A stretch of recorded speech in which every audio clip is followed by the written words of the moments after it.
I think the workplace in the future will be a lot more flexible. I think technology will allow greater working from home and logging in. However, I also think progressive companies will always want a space for their people to meet, work face to face, interact with each other, bounce ideas off each other, because it's the best way to develop and move forward. I think there's this phrase, this term millennials, that's been mentioned referring to the 20, 30 somethings as well. I think their desire and their knowledge, experience of technology, the internet, but also the way they work in terms of sort of more socialising, breakout space, the hours that they work, the more flexibility around that, but also being in an environment that there is a buzz about the place. The changes in workplace and the design of those that I've seen is again a more of a drive to sort of health and well-being of the staff in terms of the shower facilities, changing room facilities that enable people to cycle into work, to run into work, to give a more comfortable sort of office feel really. Well, we have a client who offers a residential product, which is a private rental on the upper floors, and then they have access to rent a desk on a communal workspace at the lower floors. So it's aimed at the millennials, as you say. They can combine their business and their personal overheads.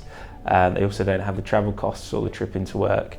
And although they're a one-person band, they're actually on a floor plate of like-minded creative individuals.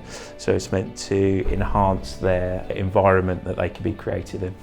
The move from cellular offices of say 10 years ago, 15 years ago, to a lot more open plan. You see the CEOs and financial directors wanting to sit out in and amongst the staff, whereas I think before it was very separated. It's become more integrated. They've integrated higher management with the employees, and it's actually improved working relationships because employees feel employers or CEOs are now more approachable because they're sitting next to them or sitting within a vicinity rather than maybe behind a door that perhaps was a bridge that they felt was too far.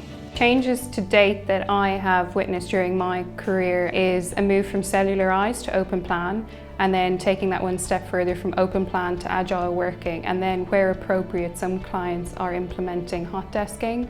Not everyone is a fan of it, but as I said, where appropriate it is being used. The workplace in the future will be a lot more dependent on technologies and smarter use of technologies, how these technologies can help us do our day-to-day tasks in a smarter, faster way.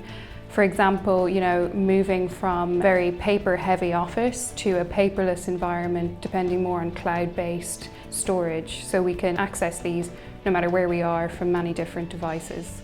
I think they're moving away from people having their own individual desks and perhaps working more flexibly, which also lends itself to people working away from the office space and other environments or in other countries potentially, because we are working and functioning in a much more globalised world.